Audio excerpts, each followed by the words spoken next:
Ma philosophie dialogique de l'éducation est le résultat de mes études.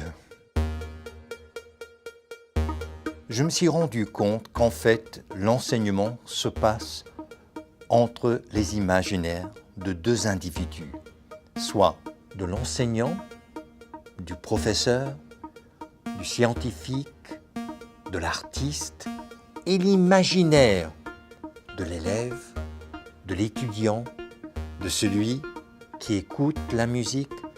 Et dans mon approche dialogique, je favorise un dialogue entre les imaginaires.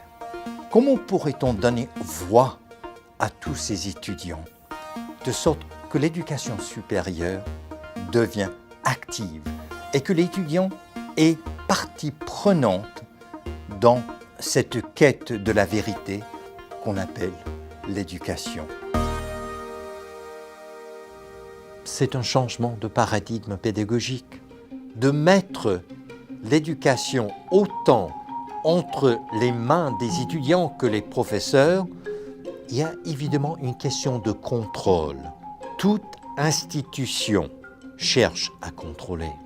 Or, la raison d'être de l'éducation, c'est d'aider les étudiants à faire le pont entre le monde personnel et le monde dans lequel ils vont se lancer.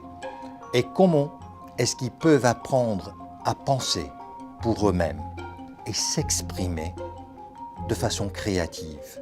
Pour ainsi faire, il faut d'abord créer ce que j'appelle une ambiance éducative non menaçante. Si l'éducation est un champ de rêve, comment se fait-il pour tant d'étudiants? C'est devenu un cauchemar.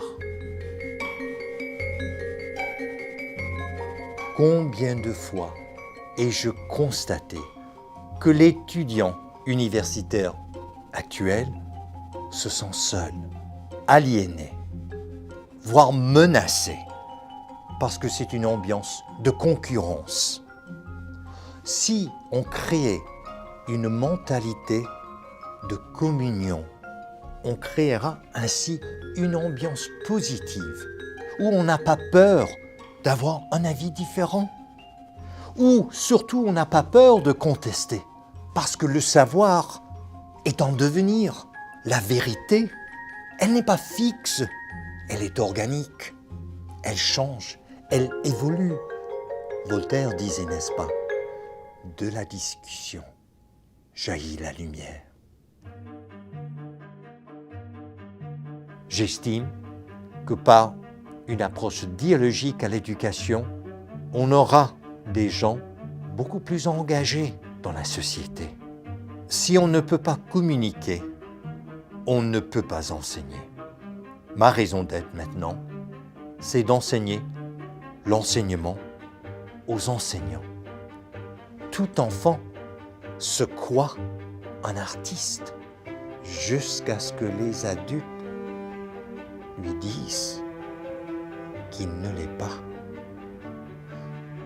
J'enseigne l'enfant dans l'adulte, parce que jusqu'à notre dernier souffle, à l'intérieur de soi-même, on se perçoit comme un enfant. Et pour l'enfant, il n'y a pas de limite.